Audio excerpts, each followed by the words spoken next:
Call this meeting into order. Good evening, afternoon. Okay, let's see, we have, okay, we got everything. We have remote participation. I need somebody. All right. Okay. I move that Brandy Polinsky's request to attend today's meeting of the JMRL board remotely due to a temporary or permanent disability or other medical condition that prevents physical attendance be approved. Do I hear aye? Aye. You're in, Brandy. Thanks. Okay, now, disposition of the minutes from the previous meeting, are there any comments?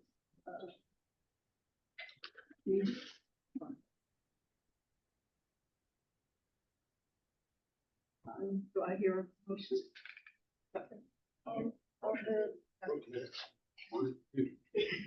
Motion to approve the minutes as presented. Aye. Everybody? Aye. Okay. Okay, announcement, I have a couple. okay. First, I'd like to announce that Meredith Cole was reappointed by the city of Charlottesville for a second term on the library board until June 30th, 2029. You'll notice that's a little earlier than 4 years. The city is realigning their appointments to line up with the fiscal year. It happened a few years ago during COVID. So as they're reappointing the 3 city trustees, they will have them end at the end of the fiscal year. So it's 3 years and 10 months instead of 4 years for Meredith, and they'll do the same for Anne and Siri when those seats come up or whoever did. And then I'm just happy to announce that Siri is at home with a new baby, 1 week old today, resting and happy. And sorry she couldn't be here, but obviously. Boy, or girl? I'm not sure. You baby. Okay. Let's see. I actually have an announcement. Okay, So I'm putting on 2 hats, my work hat and my trustee hat. But UVA is working with the library to launch a speaker series this fall, and it will be the second Sunday of every month. Our idea is to have researchers present their research and have the public have a chance to interact with them to show the value of research at the university. And we have quite a lineup for the fall coming soon to the calendar near you. Krista's getting trained on how to do it. No pressure. But it is about grief and end of life is the first one. The next one's on dementia and neuroscientists. And the last will be on AI and self-driving cars. and where are they? They're all at the Central Library at 2 o'clock. But I think I'd be interested in having rural branches, if they're interested, to see if we could repeat the speakers and have them be at other branches. But I haven't gotten permission from them yet. We have to see how this goes. But anyway, we're super excited.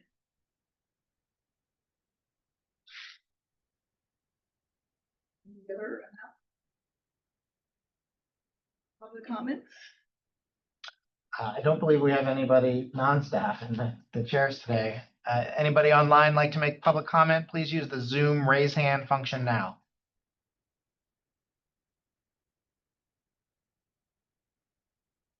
No public comment. No public comments. Okay, we'll move right along. Trustee continuing education. And that will be JMRL 2025 Summer Reading Challenge. Yeah, I'd like to welcome Heather Pennick and Megan Smead. Heather is JMRL's Young Adults Manager, and Megan is JMRL's Children's Services Manager. They just put on the most successful summer read that JMRL has ever had, and they're here to tell us all about it. Let me give you your background of. But please, take it away. Hello, thank you for having us. It's nice to be here. So we thought that we would give you a little bit of background information about what we've done, how we've done summer reading in the past, and what we did differently this year.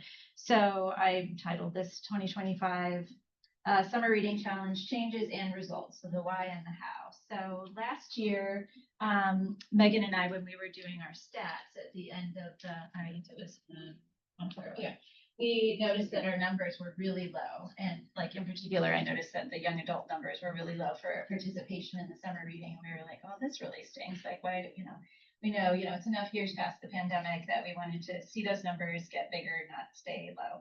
So, some of the reasons why that occurred was we think that the summer reading program continued to appeal mostly to younger children. And we've seen a lot more programming for adults and adult participation in using the library and library programs. So we wanted to have, even though we've had the summer reading program for adults, also we wanted to sort of enhance that a little bit more, make it more appealing for adults and for teens, as well as children. Last year's program was a little bit complicated to explain. We're using an online platform called BeatStack that, most people have to register either online or staff have to register them. And there were just a lot of components, where people were like, I don't really understand. And staff were a little bit reluctant to use it. And just it felt like a big leap for everyone. And there wasn't a lot of incentive to register. If you signed up for the summer reading program, we basically said, here's a little piece of paper where you can keep track of what you read. Come back, after you read a little bit and we'll give you a book. And then to boot, our prizes, we felt like people weren't that excited about the prizes. So, of course you always have those avid readers who are coming back, head over heels for whatever kind of free book you're giving out. But, we want to reach more than just our regular avid readers. We want to have, people who are reluctant readers. We want to invite new folks to participate in the summer reading challenge. So we noticed that we could have improved our prize book selection a little bit.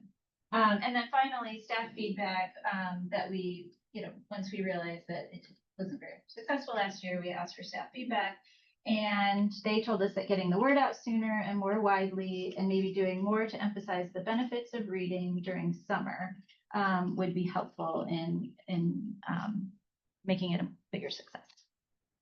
So our goals for this Summer Reading 2025 challenge to build on 2024, the main thing was increased participation. Like Heather said, we had this little uptick after the pandemic and then we sort of saw it stay flat. And so we're like, we've heard from David, some feedback, other library systems being like, summer reading was so great. And we're like, we want it to be so great too. So increasing participation was our primary goal. And to do that, we started out by simplifying the challenge. So instead of having, you could read this many books or you could do this specific activity, all of these different combinations of tasks to complete. Oh, dramatic. We made it super simple. It was just tracking minutes read. And we wanted to emphasize too that reading is not just reading a physical book, but listening to an audiobook. If you read with your child, all of the different ways that we can read. And then as Heather mentioned, we thought we could up the appeal of some of our prize books. So we found some different sources for prize book purchasing. In the past, we had mainly gone to the Green Valley Book Fair, which is lovely. It's wonderful. They have a good selection and good prices, but we wanted to see if we could branch out further. So we found some more online vendors that we were able to get our tax exempt approved, all of that kind of stuff, so that we could actually purchase Dog Man for the kids as prizes. That's the thing that goes first. And then we just wanted to make sure that our marketing and branding was, number one, super clear, easy to understand, like 1, 2, 3. These are the things that you do to participate in summer reading, and make sure that our branding was all ages appealing. Like we said, the previous years were definitely kid oriented. The sort of images that we used to promote it maybe wouldn't necessarily attract adults. So we were lucky this year. We partner with the Library of Virginia provides access to this collaborative summer library program that gives us graphics and a theme that we can use. And then we take those assets and create our branding with it. We were lucky that it was really lovely pictures this year that we could use. So we put that together and made a more all ages.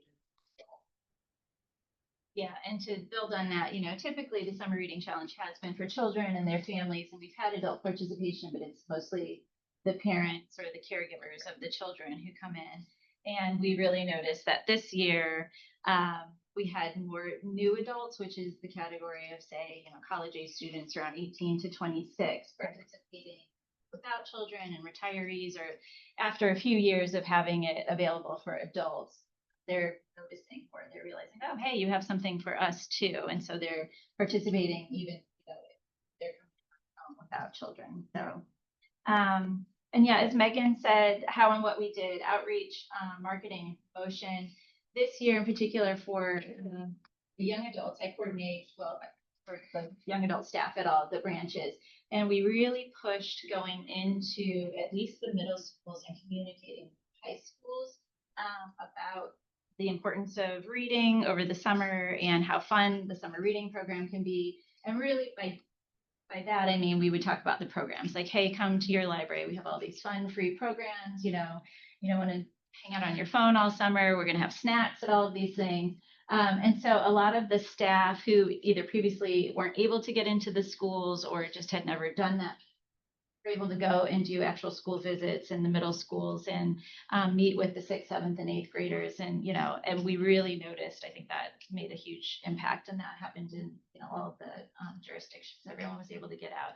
I also tracked down all of the language arts and language art teachers and librarians for all of the schools and made sure to send promotional materials to them. And Megan contacted the division librarian for the city and county so that we could get information about the summer reading challenge in the newsletters that go home to the parents, right? So even if we're visiting the classrooms, most of the kids are going to tell their parents. And I heard anecdotal feedback at some of the summer kickoffs, like, oh, your librarians did such a great job. My kid could not stop talking about how they wanted to come to the library and sign up. So that does make a difference. But, sometimes kids don't talk to their parents, and, especially the middle school kids, like not so much the elementary, but the middle school kids and the high school, the teenagers aren't going to go home and talk about it. So getting that information out to the parents sort of also made a big difference. And I got feedback from teachers saying, what they really wanted were slides. Like, we've always sent PDFs of flyers, and they said, please send me a slide. Like, everyone uses a whiteboard, and they said I can put it up so at the end of class so that they can all see it during class, and all the information is there. So that was it. The other thing we did was incentivize sign up, which in the past, like I said, we would give people a piece of paper. This year, hopefully everyone saw it and received one. A cute tote, you got a little tote bag with the icons and imagery from the CSLP that Megan was mentioning on there to promote summer reading. And so that in itself really, people were excited to come in and get their tote bag. And if they saw other people walking around with it, they wanted to, heard people say, I heard you can get a tote bag if you sign up for summer reading. We also, have to give a lot of credit to Dylan Padilla, who had a wonderful social media campaign and, highlighted all of the programming in the newsletter, and worked with 106.1 The Corner, the radio station, who really, they outdid themselves, talking about the library summer reading challenge. So we're really grateful for that as well. And then, we spent a little bit more time choosing the prize books this year instead of just getting what was kind of cheap and had a pretty cover. We actually looked at we would compare like titles that were available and look at if those books were all checked out. Like anything that had a wait list or holds list, we were like, this is going to fly off the shelf. So let's make sure that we're getting the things that people are like, chomping at the bit to read. So we did a little bit more research there, which I think made a difference. Yeah. And on that part too, we also, we've tried to push our timeline sort of earlier every year. So this year we had enough time to actually survey some of the branch managers and some of the other staff to say, like, what do you see your patron, like, what you're noticing that your patrons are really enjoying? And some of them were very detailed and like, we would like cozy mysteries and we would like true crime and, telling us specific authors and all sorts of things. So that was really helpful in, buying things that the branch managers knew that their patrons would want. Mm-hmm. Yeah. Okay. So, our changes definitely made a difference this year. We more than doubled participation. We gave away over 10,000 prizes, including the tote bags and the prize book. So it was tote bag you got when you signed up, and then a prize book, 2 different prize books for reaching minutes of reading milestones. And we had a ton of positive feedback from both patrons and from library staff. We sent out a little survey to the staff to just, let us know what you liked or what we could change and make better. And almost all of it was just like, this was the best one ever. We loved it. It was easy to explain. It was, the simplified format was a great incentive for people to sign up because they were like, oh, like I can estimate how many minutes I read each day. Like, it was pretty simple. There's also lots of good feedback on the publicity. People were impressed definitely with the publicity this year.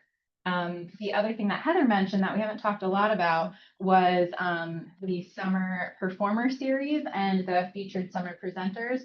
So for both the children and teen age groups, we, as regional managers, coordinate some really special programs throughout the summer. So for the sort of the younger kids and their caregivers, we do a series where every single week for 8 weeks during the summer, there's a different performance, like theater, music, sometimes live animals, that sort of thing during the summer for those age groups. It's at the same time, same place every week. And every single branch has the same thing all week. And that was a different, that was a change compared to before. It used to be sort of sporadic and scheduled sort of whenever performers could come. And now it's like, okay, this week, Rockstar Magic came. This week, Bright Star Theater is coming. And so it was, again, more clear communication, and our numbers increased for program attendance. We had almost 5,500 people come to those programs across the system during the summer. And then I think the featured summer presenters for the teens, which are more like workshop style. They learned to make something. They did basket weaving, made jewelry, all sorts of cool stuff like that. I think the advertising for that in particular was really awesome this year. And I think like a lot of those programs filled, like those ones you had to register for, and they filled up. Yeah. And I worked with the YA staff, encouraged them to have more consistency in their program dates and time so that, the public knows, oh, I know there's always something at this day or time for this age group. And so they can always kind of look for that. And so I think that also helped as well. Definitely.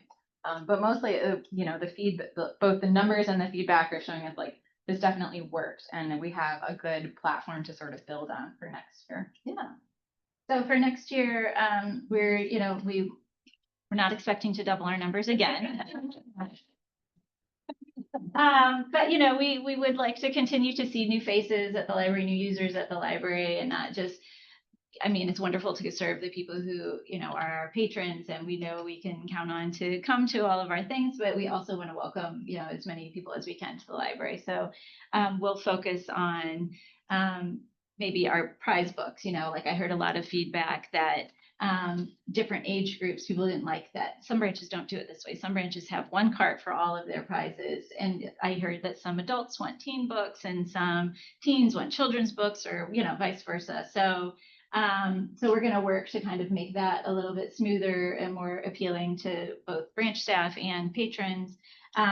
We'll have a similar format. We will probably do a tote bag again with a new design where, we're beholden to the CSLP and the imagery that they provide, but we have some flexibility and freedom with that. So we'll see what we can do.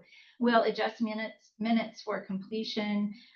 We heard from feedback that some people thought that it was too easy to complete the challenge. Again, we were, it's this balance of making it accessible for people who are not necessarily readers, especially those reluctant readers, kids and teens, and then making it, still a challenge for those who love to read and can easily finish the, whole challenge in the first 2 weeks. And so I think one of the ways that we'll balance that is by adding maybe more grand prize entries for every, certain amount of minutes that you read. And this year we'll work even harder to buy more, maybe less prize books that are more appealing, right? Because we always have some that are left over at the end of the summer. And so maybe we'll just spend more money. And we're so grateful to the Friends of the Library, of course, because they provide all of the money for the prize books and for the materials that we use and the programs and everything. So, and then again, we'll focus on outreach efforts again, because that really is successful. And we're thinking too, I mean, neither of us are the adult services manager, but we've been brainstorming a little bit about outreach towards adults too, figuring out ways to get out into the community and be more visible. Potentially, we talked about, at Central Library, the downtown mall is right there, just continuing to be a presence and making people, we go to Fridays after 5 and, we have a presence there. Are there other ways we can reach adults as well? Thank you, guys. Any Oh, yeah, questions on the board? Thank you. Marvelous job. Thank you. Really great. Yeah.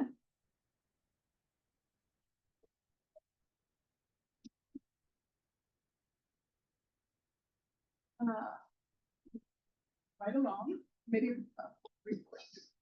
Policy committee. Okay, the policy committee met today, prior to this meeting, and we discussed 4 policies. One is the Monticello Avenue Community Information Network, which I forgot how much of this we've discussed with the full board at the last meeting, but we have a recommendation that'll be, under new business today, about essentially deprecating a service, and that will result in us recommending a change to a policy, move the policy. The discussion of Monticello Avenue, which traditionally was this virtual village, but is now also a branding for our central digital space, sort of motivated discussion about makerspace policies in general, and at what level what information do we need to communicate to the public about what makerspace services we have, why do we provide those, and how do members of the public use the makerspaces. We had done some research to see what other libraries have been doing, and I think we are going to write at least what I would call a why document or a scope document as a policy to just describe for funders and the public why we're offering these services. So it's going to be brief, but that's something we're working on, and you'll see in the future. We also discussed the policy 1.23 board committees. This was motivated by some discussions with the technology committee, where the technology committee had kind of reviewed its own scope and come up with sort of revised bullet points for its own scope and purpose. Those are documented in this policy, so those come to the policy committee to actually make those changes.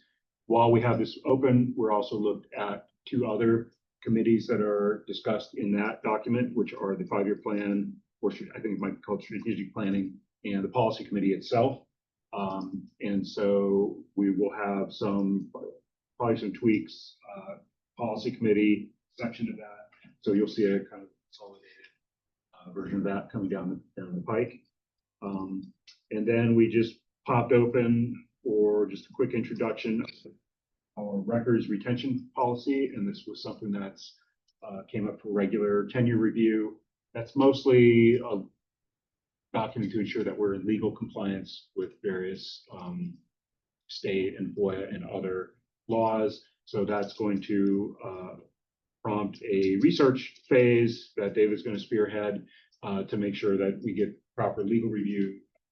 See that revised, or maybe it's still up to date. We'll find out, but we'll see an approval or a reapproval of that come up also in the future. So what to expect? Today we're going to talk about the Monticello Avenue policy. I think we decided our goal is to have at the end of the October meeting. So for this board's October meeting, the board committee's language will be done, and then we'll see about makerspace and records retention. Those may or may not be something that's ready for this full board in October.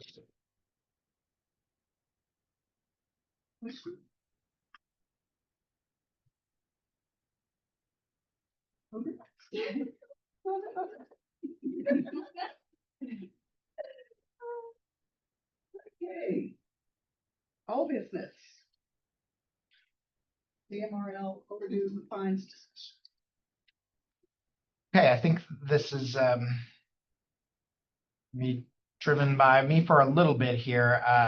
It's just a recap. Basically, I was asked by the board at the end of your July meeting to provide a refresh on some of the continuing ed that I did earlier in the year, and then also to remind you of the discussions to date, share some of the working group's responses, and specifically answer the questions: what would JMRL be hoping to accomplish by removing overdue fines, and what would be some potential barriers? So I've got a brief presentation here, which is designed to set the stage for a board level discussion, potentially leading to a vote at a future meeting. That's to be determined. I think we had discussed September, but I also know that there are some board members that aren't going to be here in September. So that's part of your discussion today, is what the timeline should be moving forward.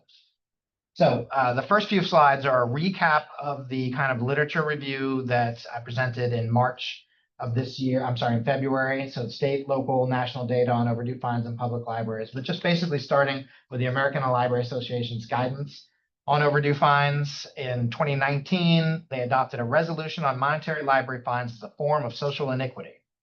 And it's adopted as part of the policy manual for ALA that states monetary library fines create a barrier to the provision of library and information services. Libraries should examine policies and procedures, particularly those involving fines, fees, or other user charges, and actively move towards eliminating any that may create potential barriers to access or academic achievement. And the key points that were mentioned by the American Library Association there were monetary fines present an economic barrier to access. There's mounting evidence that indicates eliminating fines increases library card adoption and library usage. Monetary fines create a barrier in public relations and absorb valuable staff time applying, collecting, and managing dues. Fines ultimately do not serve the core mission of the modern library, and the resolution urges libraries to scrutinize their practices of imposing fines on library patrons and actively move towards eliminating them. I'm going to do a broad summary of pros and cons from that review. One thing I'm not going to cover again today is the kind of here's what our peers are doing across the state. I think the bulk numbers there were that, I forget the total, but over half of libraries in Virginia are no longer charging overdue fines. And we kind of went through who was doing what where. And I can provide that again if it helps your discussion, but part of this review I didn't include it. So here are some of the pros from that review. This was articles about libraries that had removed services. This is information from the ALA, things like that nationwide. Looking at a potential increase in card registration, circulation, number, percentage of materials returned, increase in staff time used for patron focus services after fine handling was removed, increase in positive associations with the library among patrons, especially children and low-income community members who feel more welcome. And then just a few quotes there. It benefits everyone in the community when all can access information, services, and materials at the library without fear of financial penalties. Rather than motivating prompt returns, fines discourage residents from borrowing materials altogether, especially if they are unable to return them during open hours. And then finally, fines disproportionately impact low-income residents, children, and families. Those who could benefit the most from the library's resources are thus discouraged from accessing them. This mentions a study in San Diego finding that nearly half of the library's patrons whose accounts were blocked as a result of late fees lived in 2 of the city's poorest neighborhoods, and some other similar findings. Summaries of the cons that consistently came up in a review of literature. Libraries have increasingly tight budgets that depend on revenue from many sources, often including fine payments. There's a widespread belief that fines are an effective incentive to ensure that patrons return materials in a timely fashion. Some libraries believe they are teaching their patrons accountability and responsibility when fines are assessed for keeping materials past their due date. And some libraries have smaller collections and they rely on patrons returning materials when they're due in order to maintain consistent access to titles, especially the most popular titles. Okay, here's some of the feedback that JMRL has received specifically. This either came into the feedback form that's on most of the JMRL.org website, or it's a holdover from the 5-year plan surveying, which JMRL did going into the current 5-year plan. I very strongly believe that libraries should not have late fees. It discourages library use. I was so shocked when I moved here and found that JMRL charges 25 cents per day per book and even more for other materials. Next one, just no fines. I'm assuming they're saying we shouldn't have fines, not that they personally did not have fines.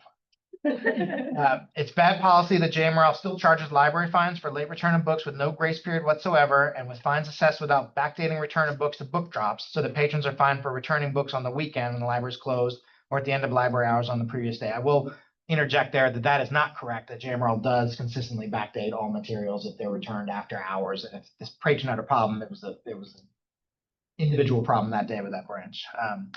But at any rate, it's a barrier to access for the patrons who most need the library, and it places undue burdens on library users who live in rural areas and must travel long distances to access services and return books. I cannot understand why a library system in such a wealthy area continues to charge library fines. Other library systems in this area, the Valley Libraries in Augusta County, get this right. It's time for JMRL to make this change too. I'd like to see a fine-free system. I'd like to see JMRL eliminate fines for overdue books, but for all patrons. Many public libraries have eliminated these fines. Have you considered doing away with fines and late fees? There's been a deal of scholarship in recent years about how they're regressive and keep those who are in most need of library services from using. David, just a question on that. This was not the result of any proactive No. survey effort. Free-form Yeah. feedback. It was on someone's mind. Yes. Either, I mean, the 5-year plan was, there was a solicited survey, but it wasn't a specific question in that sort of a. I don't believe so. Yeah. Yeah, I think this was an overall, we should. Okay, just putting that in context for us. And I also searched for instances where somebody would say, don't get rid of fines, and didn't find any in that same data. It's kind of apples to oranges because it's been not somebody's. Yeah, it's my memory that that survey sort of said, what's some barriers to you using the library? And that might have been where that occurred.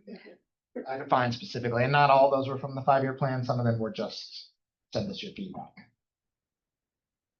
Okay, so in February, the former board president made a JMRL working group that met 4 times this spring and summer and focused on what JMRL would want to accomplish. It's the next slide we're going to talk about. If a change was made, what the drawbacks would be. The group ended up identifying 5 metrics to track to measure the success of any change, including the automatic renewals, which the board did implement on July 1 this year. And seems to be going very well so far. So I've only had 1 complaint about the automatic renewals, and every other bit of feedback we've gotten has been very positive.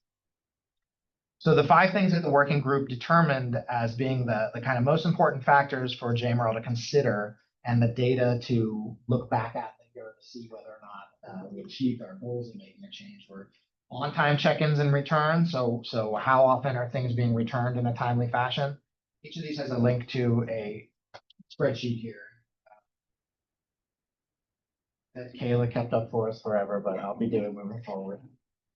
And it's a snapshot in time for this particular one. You take it once a month, basically. But pretty generally, we're finding that more than 1 day early, 3/4 of materials are returned early currently. And then after that, 6% on time, 3.4%, so roughly 10% there, either a day early or on time. And the rest of them, the other maybe a quarter or smaller fifth, are late to some extent. So this is data that we can track now and then look at later if there's a change made to say, you know, we're getting things in. But that's not bad as a starting point to begin with.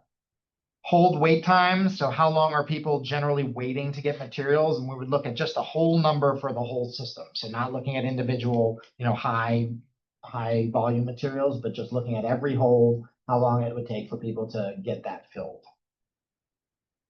Collection turnover rate is something that you've heard Meredith talk about before for the full board. It's not something that was directly related to this conversation, it's something we were already doing. So circulation divided by holdings. We just look at that on an annual basis, come up with a metric. Here's a number. This is just something that we can compare internally to see if that's gotten better or worse. And then the last 2 are how many blocked cards we currently have, so patrons who can't use library services, and how many new cards are we making. So we're tracking these now so that later we can make a comparison to say it's up or down. So what would the goals be for JMRL to go fine-free? Starting with some similar language to the ALA, removing barriers to access. What would that look like? It would be decreasing the number of blocked cards, so more patrons that currently can't use the library being able to use it, and increasing overall card holders. So this is the number of cards going up in general. And the second factor there is don't add barriers to access. So don't create new barriers to access. And that means continuing to offer reasonable hold wait times. It's a balance at all times with holds. Like people have to wait for popular materials, especially, you know, when you look at Libby, that's a whole different story, but that can take a long time. And then also continue to have materials returned in a timely fashion. So these are kind of tied to the metrics that we shared there. Okay, what are some of the potential issues there? First and foremost is loss of funding for future equipment needs. As you're all aware, JMRL uses the fine revenue that comes in from overdue materials to pay for equipment for the library system. So that's every table, chair, IT equipment, all those things over years have traditionally been paid for out of the equipment fund, which is funded partially by fines and fees. Concerns over item accessibility and availability, holds in browsing. So again, are things being returned in a timely fashion? Are my holds being met still in the same rate as I'm used to? And then there's kind of the public perception over those and more things. So people's assumption that materials are going to be harder to access if there are no overdue fees. People's perception that the library should be teaching responsibility, which is something that I do hear. And the perception that the library is turning away funding. Basically, I've heard this from other library systems that they will hear it from taxpayers or from jurisdictional partners where they will say like, well, why are you doing this? Because you're removing a source of income. And then I'll go through this pretty quickly because this has just been slightly updated from February. It's very similar numbers. 16,000 items currently billed, more than 30 days overdue. That's only about 5,700 patrons. So those 5,700 patrons have those 16,000 items out. The overall value is over $300,000 for those. Overdue fines, we have 57,000 current overdue fines on accounts, valued at 94,000. Keep in mind that if folks are just paying overdue fines currently, we waive any fines over 35 if the total amount is paid at once. I think that's only if they're already in collections too. I think it's 25 if they're not in collections. So there's an amount there that never gets collected. It's just overdue fees. 24,000 current overdue renewal fines valued at $21,000. So as a reminder, we won't get any more of those as of July 1 this year. That's no longer a category that's going to collect revenue. 10,000 accounts currently blocked for excessively overdue or billed items. So that includes those 5,700 that have things they've never returned. But then the difference there is folks that just have excessive overdues and they can't check out. Fiscal year 25, roughly 83 grand paid in overdue fees, 42,000 in billed or replaced items. So that's damaged or lost and you paid for the cost of it. And last year, JMRL paid $5,200 for collection agency services. Okay, one question on that. Yeah. First bullet.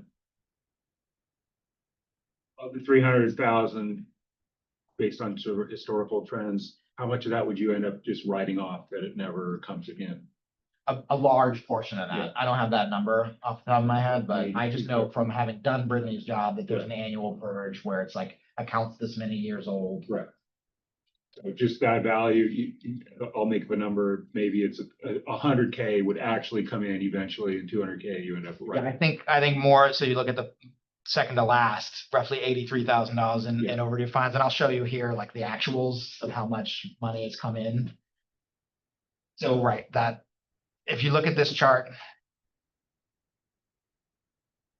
if you look at the parts of the chart, you can see overdue paid and replacement paid. So starting in fiscal year 06 all the way through 25. So this is like 20 years worth of data, basically. The first column is just late fees.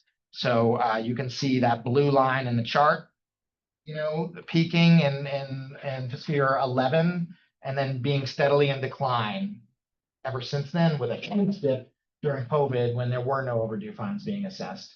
But still the overall trend is down. So from, you know, from somewhere between 125 and 150,000, sometimes even higher there, up to 200 almost.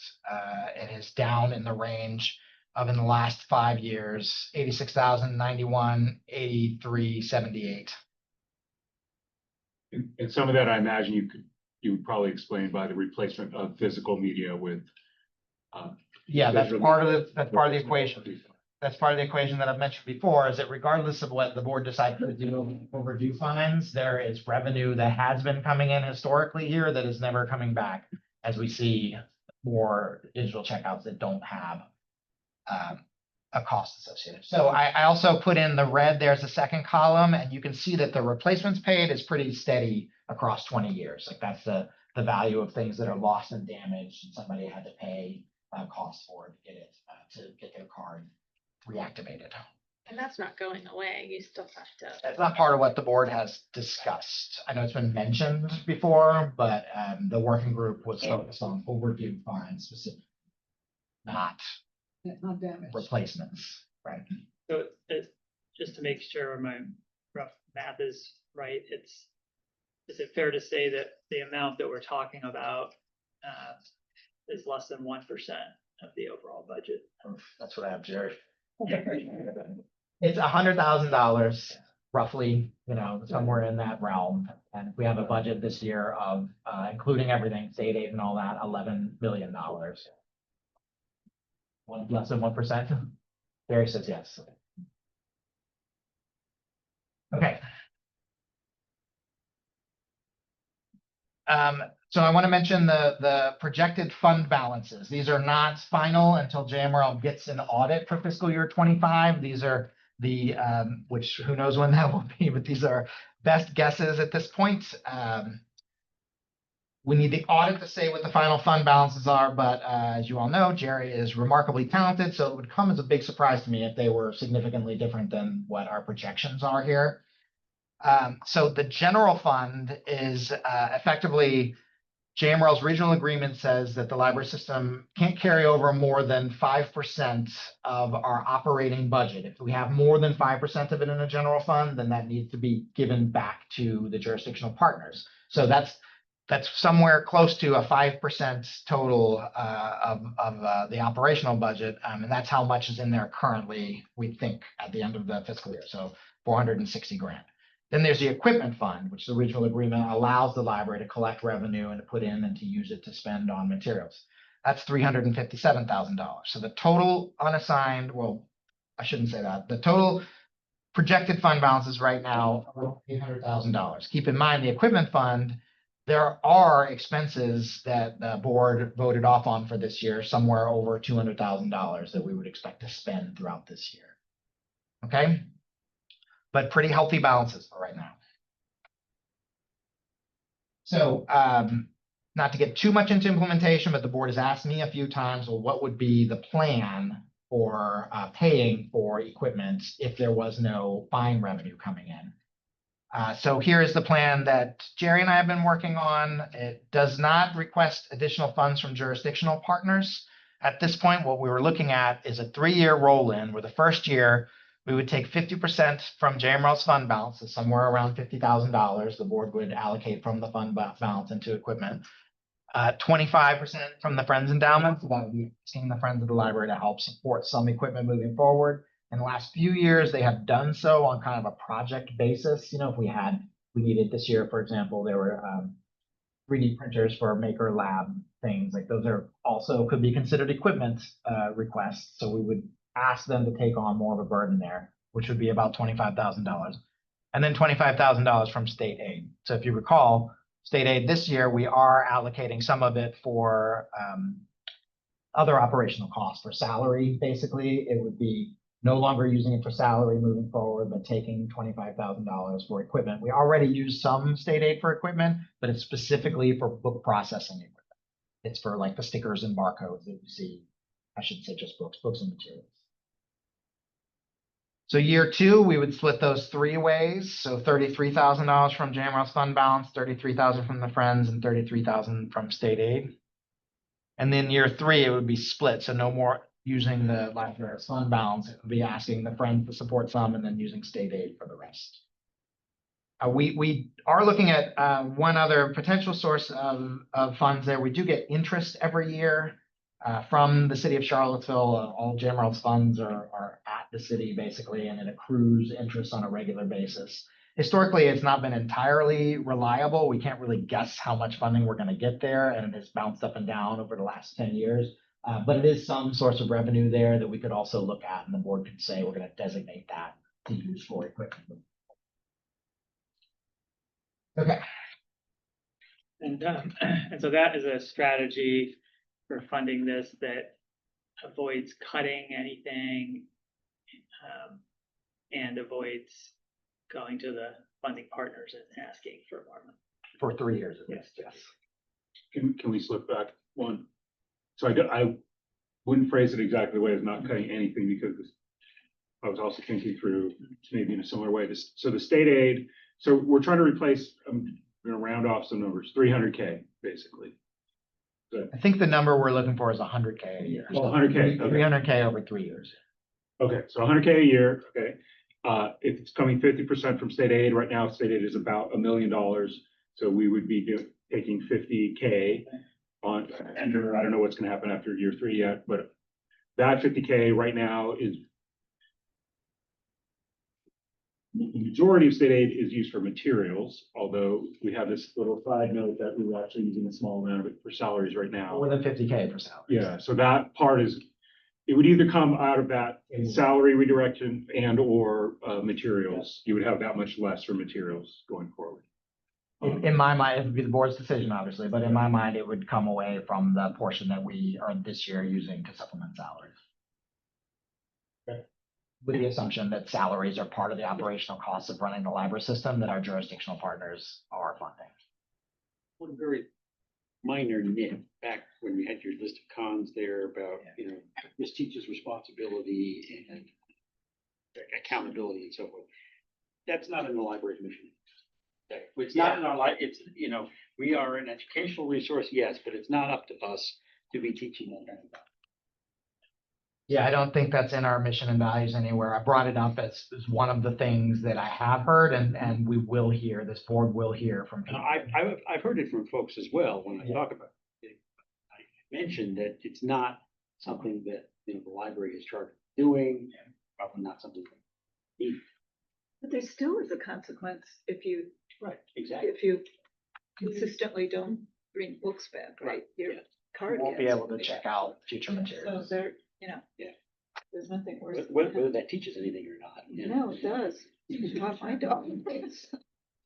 I also just think that judging from what you're showing, we're gonna continue to lose this money, so finding a different source of funds for equipment, we're not gonna stop needing equipment, so clearly we need to find a new source. If as people shift more to digital, we're just not gonna have fines and fees. Or maybe they all learn responsibility, and then no one has any fines and fees, so then what do we do? So. Accomplished our mission. No. Our work here is tough. That's all I had to present. I was hoping just for an open discussion amongst the board here. I'm happy to review any slides. Otherwise, I'll take the slideshow down and you all can discuss. So I first got interested in this issue when I heard from my wife who works at Meals on Wheels about a client of hers, a little old lady who had stopped using the library because she was afraid of the fines and fees. And at the time I thought that was sad, as this conversation has evolved, I feel like this issue is bigger than that, than just the barrier to access for low-income people, for instance. And I think, I used to feel, as most people did, that if the library didn't charge fees for overdue fees, that people would be much less likely to return their books. But the evidence has proven that that is not true, right? And that's why thousands of libraries over the last 10 years have made this shift. I actually dug up a statistic that comes from the Library Journal did a survey and they showed that, they ran the survey from between 2017 and 2022. So in the period of 5 years, they found that the percentage of public libraries charging overdue fines dropped from 92%, right? So the vast majority of public libraries were charging overdue fees to 36% in 2022, right? So that's a massive shift.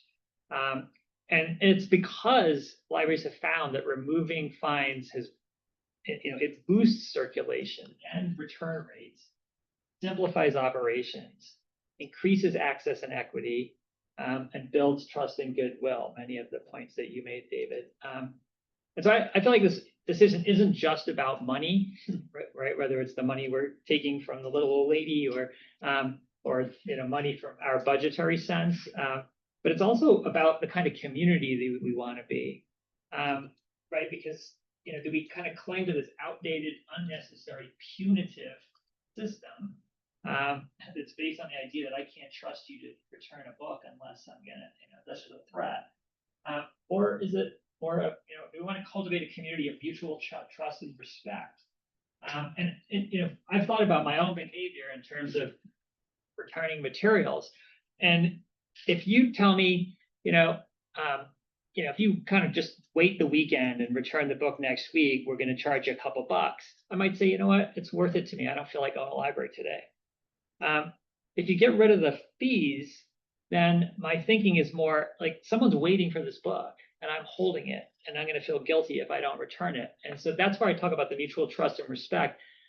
The money can get in the way of thinking about the person who's waiting for the book, right? And it changes the nature of how you think about what is my responsibility to return this book. And I think that's why in many cases they've seen an increase, like a better return rates, because people start thinking about the other people and not about, is it worth it to me for a few bucks just to hold on to this book for another few days? So that's my 2 cents. Maybe we should take a page from the summer reading, give people like a sticker when they return their. Because clearly people are motivated by gifts. The Friends provide stickers for JMRL. So that's where that money would come from. Yeah, but I think that, sort of feeling maybe that sense of community, but I think it's a great opportunity for a lot of PR and outreach. Like, have you been to the library? Hey, by the way, we're not those scary people that are going to be like, where's the book from 30 years ago or whatever. I do think it'll be a surprise to a lot of folks because, right, for people who have moved here from other communities and then they're shocked, right? Like that's a small percentage of people, right? Like a lot of people here are not paying attention to what other libraries and other communities are doing. And so it will actually come as a big surprise to a lot of folks, this idea that you could remove fines. And so, yeah, you'll hear a lot of these fears for sure from people who've never even encountered this idea. Along these lines, let's imagine, I think there probably is a reasonable consensus in the room to kind of go in this direction, partly because some of us were already on the working group. What could or should we do to make sure that the public feels they were included in the process of this decision being made? I mean, it's been in our minutes for many months now that we've got these working groups going on. It's something we're just discuss, and at some point we'll have a vote, and that will be signaled in also in the agendas. But do we want to have any kind of proactive opportunity for people to tell people, highlight this, hey, y'all, this is something that the library is discussing. Should there be a hearing? Should it just be, or should we do normal business? I'm throwing it out to the room. They'd be glad not to have it, but I don't know that would be extending the time before you put that into practice. So if we were going to say, okay, I can see them us saying, we've looked at our patrons and we are really proud of how you're bringing your books back. So we have decided that we're not going to put fines on books anymore or something like that. But I don't know if we have to say, okay, what would you think? Should we do it? Should we not do it, or what? Because that's going to extend the time. And so if we're going to do it, I think we should do it. And it's like, here it is. The rollout that we did for the automatic roll, I think was wonderful, because I think there was social media, there was a lot of stuff from the branches, and everybody I talked to, obviously, uniformly positive about it. And I didn't hear any, gee, I wish I'd been consulted about that kind of. So I have to agree with Alita. Let's do it. I will say that the working group was recommending that if there's a change that happens, that we line it up with next year. So they didn't start until July 1 next year. And they're recommending it because staff was strongly asking for enough time To get prepare there. these things. Good for this time to do it immediately too. Yeah, I agree. To put it out to the public without any context or any information is I don't know, it could cause some questionable responses that aren't really helpful to us. I think the community should trust that we have this board, this public meeting. This is what our job is, to do the research, analyze it, see what other communities are doing, see what the outcome is. Trust us. I'll leave a suggestion too, to sort of maybe say why we're doing it, at least so that all the librarians have that information in case people are asking. There's some clarity about why the decision was made and what we hope to accomplish with it. That makes sense. That feels like that's, well, why are you fine free now? Well, here's the reasons. It's not a mystery of like, we've just randomly decided we're not charging fines anymore. I mean, that seems to be, and I also think it would be perhaps of interest to try on new materials that are going out to people to get them, encouraging them to sign up for a library card, to mention now a fine-free library or something, in which that you then put it out as a really positive thing to encourage people to sign up if that was here. I think that harkens back to what you were talking about in terms of community building.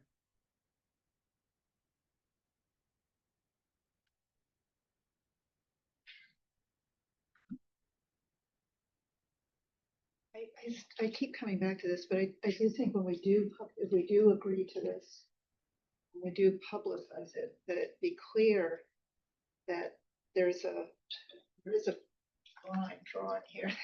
It's, there are consequences if you abuse the system, and your card will be frozen.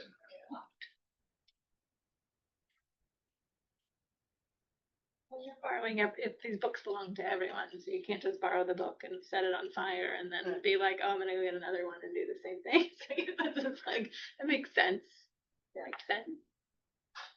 So last month, I think, there was a report from the working group that basically says the working group is finished. Here's the data that we looked at. Here's the data that we collected. We're going to have a presentation this month to kind of sum some of that information up. And then there's going to be a vote in the future. That's the steps that you described in order to make sure that the public did have a chance to weigh in. But to Mike's point, they have to be looking at the agenda or watching the YouTube videos, which get some hits, but they're probably all bots. So what's the board's desire then moving forward? Well, my understanding of the plan from last one had been the vote would be in September, so that there's a reason to delay that further. Well, no, my only thinking was that I know that our board president's not available in September, so I think it's just something for the board to consider. We need to make sure there's going to be a quorum, which hasn't been an issue as of late. People have been pretty responsive and available. Do you feel that we need to vote in order to make it happen for the next fiscal year? I think there likely will be some scenario impacts in the operating budget that we're working on in the next month or so. I'd have to think about that actually, because if we're talking about asking the board to make a motion to move general funds money, that wouldn't be in the operating budget. The only thing would be some language around like how we're accounting for what we think state aid would be. But it would just have to be decided, I think, before the board votes on a full budget, which is usually November. So we could have the vote in October and it wouldn't be like.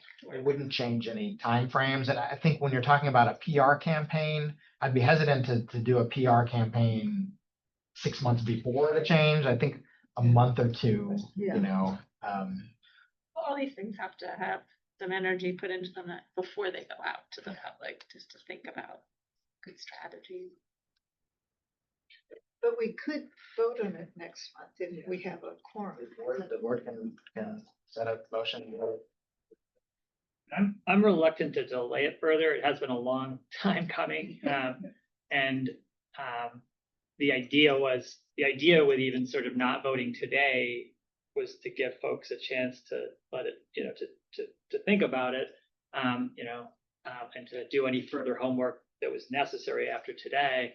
But like, one of the reasons why I asked for that refresher was that these things fade over time. So, and the other thing is, if we only currently have one person scheduled to not be here in September, I would say there's pretty good odds there may be one person who's not going to make it in October either. I mean, if it was like 2 or 3 people, I would think it was. So maybe the thing Makes to do sense. is just make sure that it gets on the agenda in September. Right. Formal. And I think this is our usual practice, but I would ask that we see that the word vote is in the agenda, so everyone knows Yeah. we're voting on this. So Brandy, that'll be you'll be the president presiding over it. Okay, thumbs up. I just want to thank the working group for all your energy and a lot of time on this, and thank you for presenting all the research, David. I think that was really, really useful.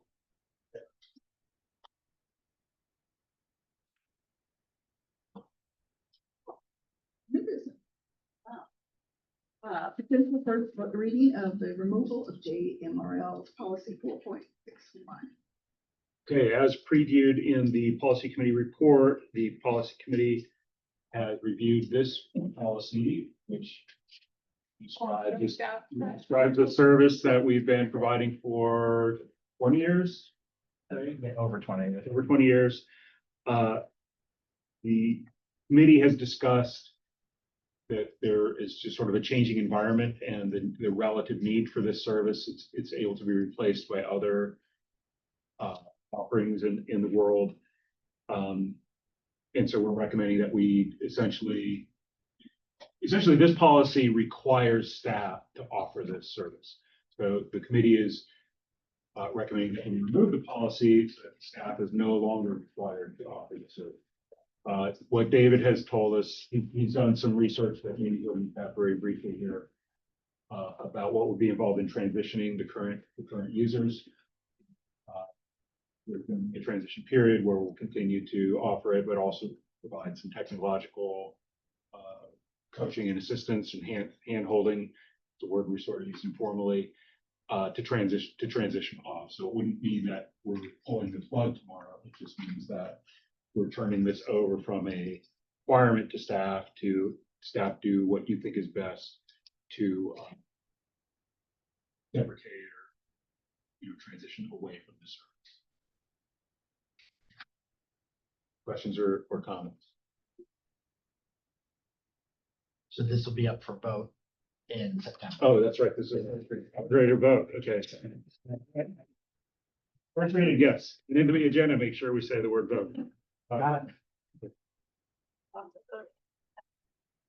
But I just want to emphasize what Mike was saying, that our decision, the committee's decision to eliminate this policy is really contingent on staff and their commitment, which they are committed to, working with each individual group that has been reliant on this service for years and has expressed a concern about what they're going to do without it, that we work with them and develop a reasonable and meaningful option for them. How many without this service? How many? 25 total, and we've heard back from most of them. A few responded to say, hey, we're fine, we've got a plan, we'll go over here. Quite a few reached out in response to our questionnaire and said, we don't really have anybody, we're a 3-person nonprofit group. We don't have anybody that has the skills to transition our website to something else. Can you help us? So after these discussions and Fred and I looking at the feedback, to Ann's point, I think this is going to be a project that's going to take. So while the board might remove this policy, I think those avenue.org sites are going to be there for a while, because it's going to be a lot of like one-on-one with each organization. And we've recommended that there not be a time limit for that transition. And I don't think it's I mean, there are all these free options. like, this website. And I think a lot of these organizations just don't even know that. Yeah. But once they know that, and I think they'll feel better about it. And I thought one of the telling responses. Better off, actually. One of the telling responses I saw was somebody said, this has been a great service. Like, can we pay you to do this? You know, they wanted to continue what they're doing, but have the library work as a commercial enterprise there. And the answer is no, but somebody can. You know, there are other folks that, you know, if you're willing to make that level of commitment financially, there's plenty of people that would help with that. So we're trying to minimize the costs for everybody involved, but it's going to take some time and energy. And without a time frame. It's gonna be more work before it's less work. It's gonna be time consuming. Well, it would be more work for some of the patrons. And some of them. For the library, I mean. Yeah, because For staff. we can go that way. Yeah. We'll be seeking volunteers to help out with this. I know working with another nonprofit organization that a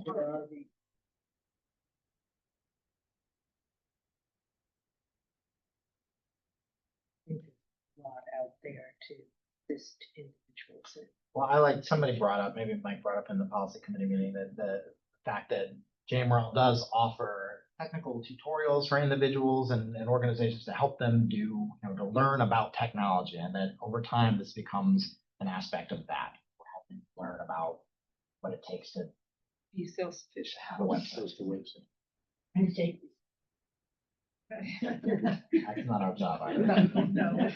Oh, right, that's not the mission. Tony said.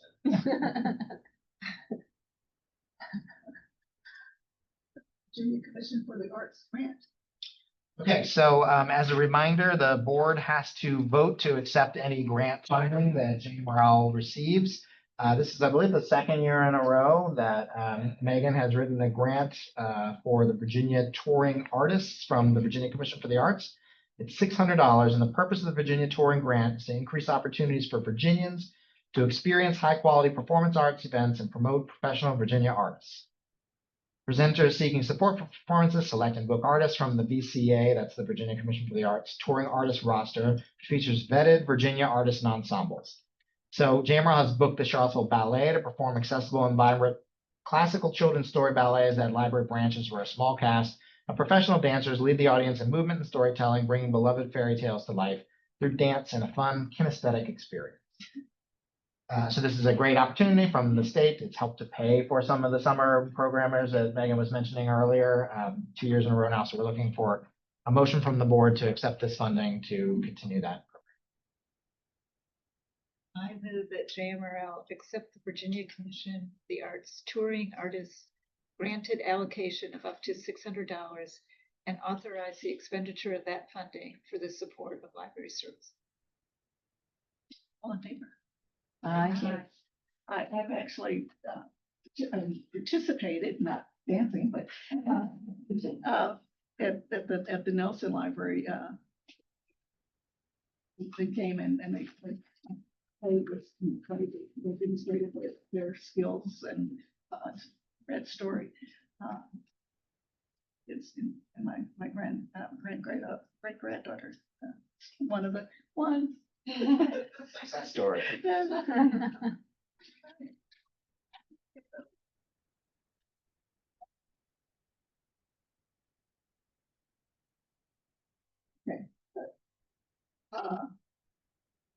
it over to you.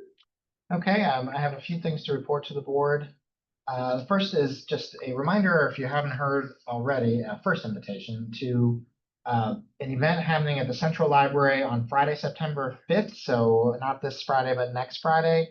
On that date, it is the 75th anniversary of the Swanson v. UVA court case. It's exactly to that day. So the library is partnering with a whole bunch of folks in and around the area to host a series of speakers and refreshments thereafter, supported by the Friends, to commemorate the 75th anniversary of that court case that happened in that room at the Central Library. The speakers are the Dean of UVA Law School, President of the UVA Black Law Students Association, President of the CVille Albemarle NAACP, U.S. District Court Judge Jasmine Yoon, and U.S. Congresswoman Jennifer McClellan. So all are invited, 2 o'clock on September 5th.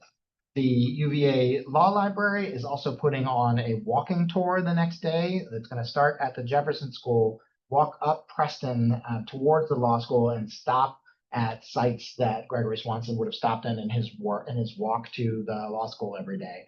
There's also a bus accessibility option available there for, it's kind of a long walk, it's almost 2 miles. At the end, they'll bus you back to your car. So that's going to be on Saturday, the 6th. Both of those are in the JMRL calendar. The event on the 5th is free and open to the public. The next day is also free, but registration is required because the bus. Okay. I presented to Charlottesville City Council last week on library services and discussed the central library renovation at length. Thank you, Meredith, for coming and a show of support there. I used JMRL's new budget infographic, the Sankey chart, to rave reviews. Thanks to Mike and Dylan for their work on that. Also met with Albemarle County's budget office staff a few weeks ago to discuss the central library project. So as a reminder, where we are right now is that both groups have next year funding in their CIP programs for architecture and engineering. So that means starting next July, and that's a very expensive prospect in itself. If that happens, then the construction project is 2 years after that. So both bodies are on track for this. They believe it is part of their core CIP that's being presented this year. So I think we're in really good shape. They're going to have minor changes on both the city council and board of supervisors with new folks coming in, but the working group will reach out to them and give them the same tour of the central library that we've given to every elected official in Charlottesville and Albemarle.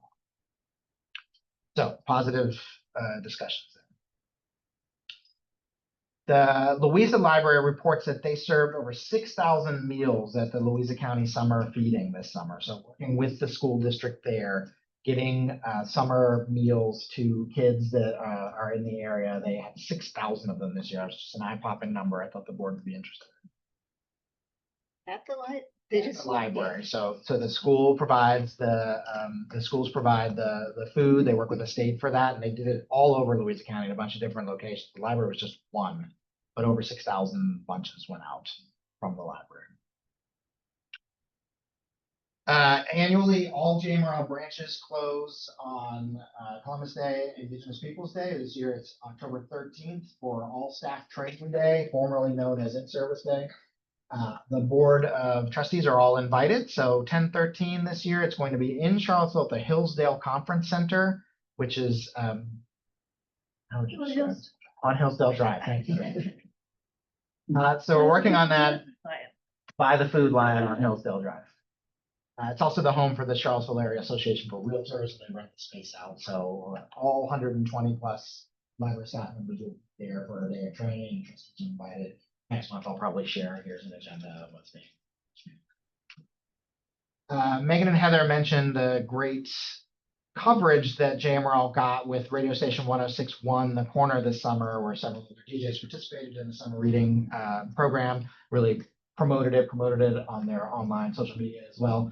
And that led to a partnership this fall, starting this fall, that Dylan Padilla has been working on with them, where they're going to be doing live broadcasts for several hours each month from each JMRL location. So starting in September at Central, and then moving throughout the region over the next, I guess, eight months, 9 if they get to the bookmobile as well. So I'm looking forward to that. I'll provide you the dates. They're going to talk to some library staff, and they're also talking to a few local authors about library services while they're spinning records.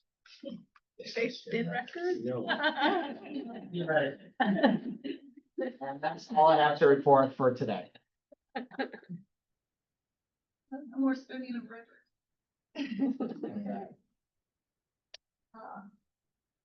Any other matters?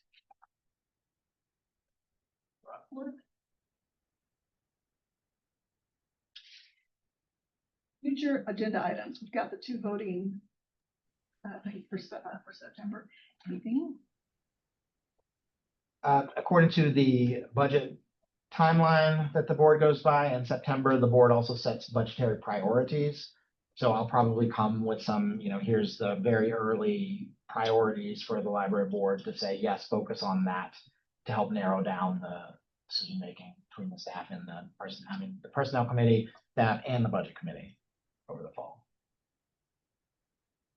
And one other thing too. Some of you probably saw that the Library of Virginia was putting out, actually you might not have, you get VLA emails, not LVA emails, which is the Library of Virginia, but they did a survey last month about the use of AI in public libraries.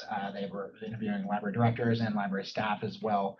And Peter had asked me to develop a CE for the board about AI and AI use in public libraries. This is maybe not necessarily that, but it's going to be a report on the result of those surveys. So Barry will be here in person. He's the consultant for the state library to talk about what Virginia libraries are either using AI for as a tool, or what they're programming for, or what they're hearing from the public about it. So it's just kind of a setting the tone there, and then from there we can refine a future.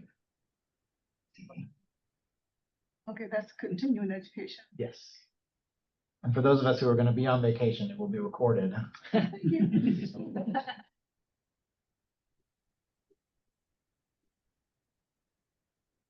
You said 2 votes, Alita. You're talking about the policy 4.61 And then the, and an agenda item for a vote on removing overdue funds. right.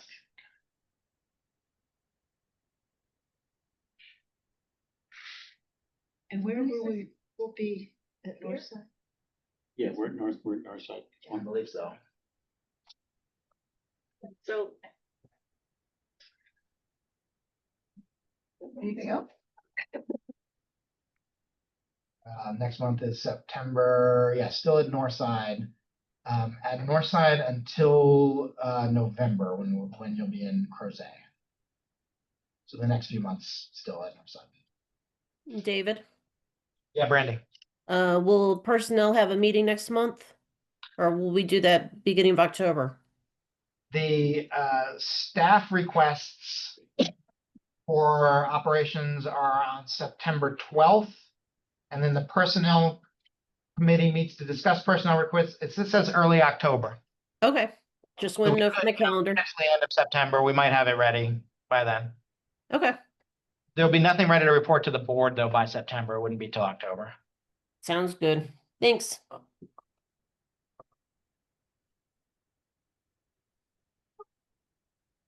That's it. Do I hear? I move.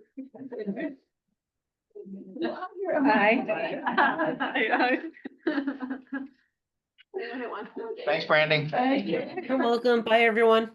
Bye.